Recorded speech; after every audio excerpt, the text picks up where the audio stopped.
रघुपुर गांव के पश्चिम में घने जंगलों और टेढ़मेढ़े रास्तों के पार बिलासपुर नामक गांव अंधेरे की चादर ओढ़े खड़ा था।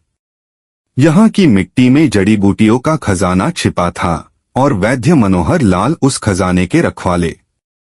उनकी दवाइयों में ऐसा जादू था कि मृत्यु का छाया सा डेरा डाले मरीज भी चटनी जैसी कड़वी दवा पीकर जी उठते। किंतु आज की रात अलग थी।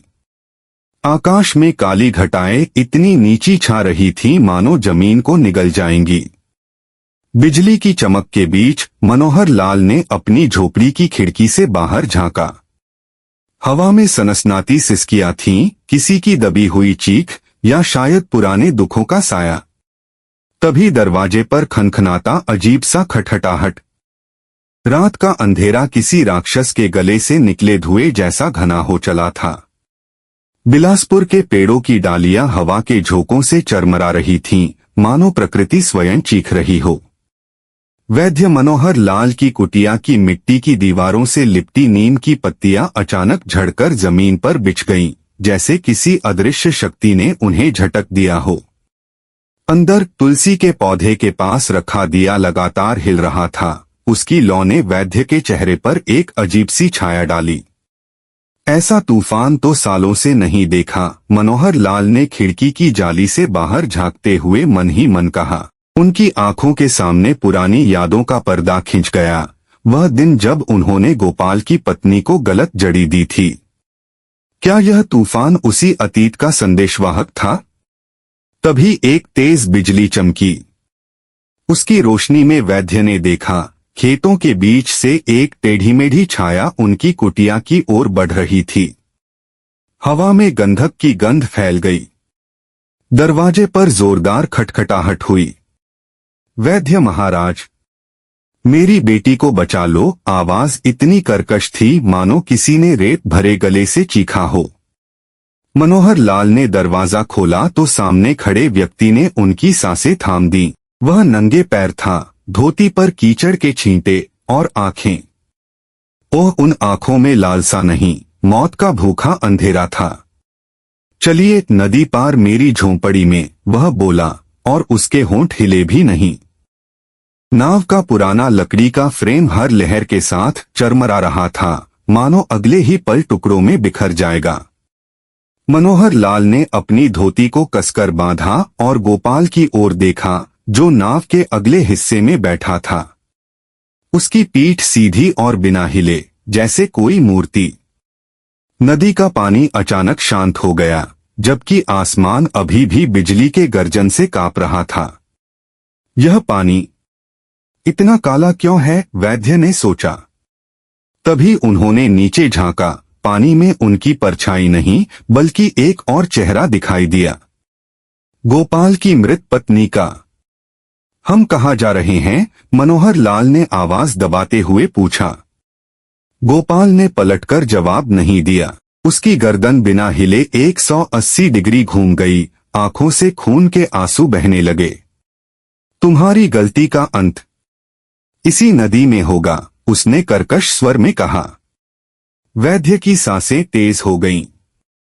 नाव अचानक तेजी से घूमने लगी, जैसे कोई अदृश्य हाथ उसे खींच रहा हो। तभी पानी से सफेद हाथों की एक श्रृंखला नाव के किनारे पकड़ने लगी। मनोहर लाल ने चीखना चाहा, पर आवाज गले में ही दब गई। गोपाल का शरीर अब पारदर्शी हो चुका था। उसकी छाती के पार नदी के उस पार का किनारा दिख रहा था, जहां एक टूटी हुई झोपड़ी में कोई बच्ची का सिलहूट खिड़की से झांक रहा था।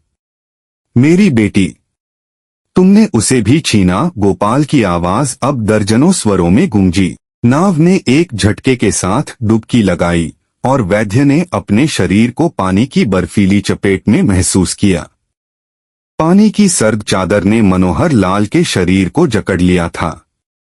नदी की गहराई में डूबते हुए उन्होंने अपने चारों ओर सफेद साड़ियों में लिपटी आकृतियां देखीं। गोपाल की मृत पत्नी, उसकी बेटी और अनगिनत चेहरे जो उनके द्वारा न बचाए जा सके मरीजों के लग रहे थे।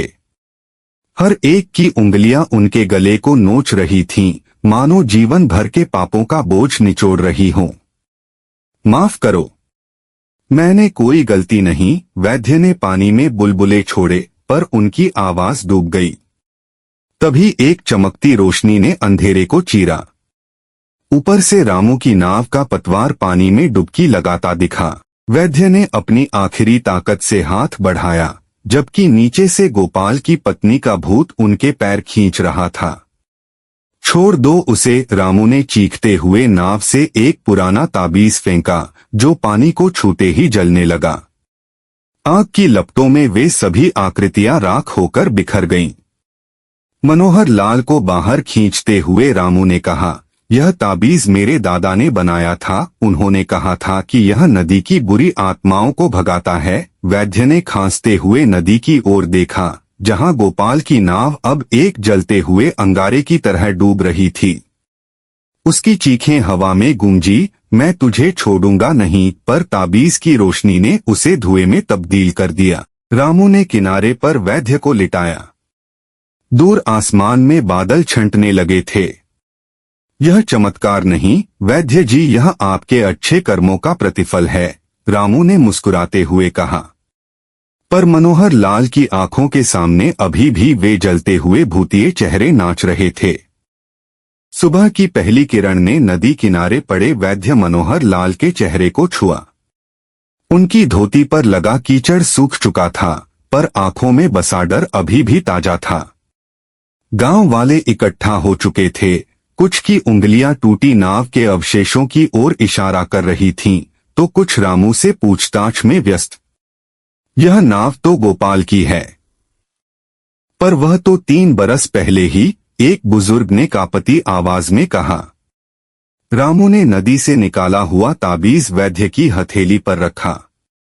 मेरे दादा ने बताया था, यह नदी उन आत्माओं को रोकती है जो अपने पाप धोने आती हैं।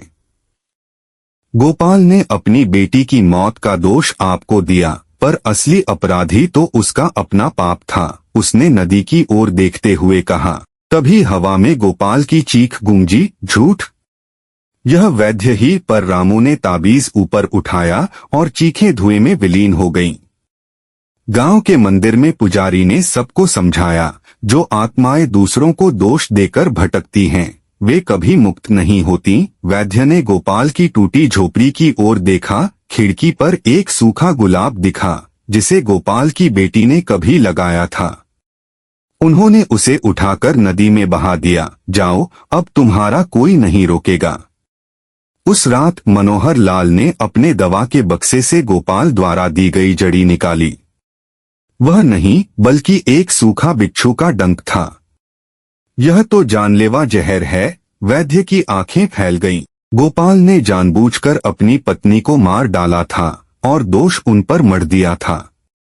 नदी की लहरों ने जैसे सच को उछाल दिया था। और इस तरह बिलासपुर गांव की वह रहस्यमयी रात इतिहास के पन्नों में दर्ज हो गई। पर क्या सच में गोपाल की आत्मा शांत हुई, या वह अभी भी नदी के अंधेरे जल में किसी नए शिकार की तलाश में भटक रही है? दोस्तों, यह कहानी हमें सिखाती है कि अंधविश्वास की जड़ें अक्सर हमारे अपने डर से गहरी होती हैं।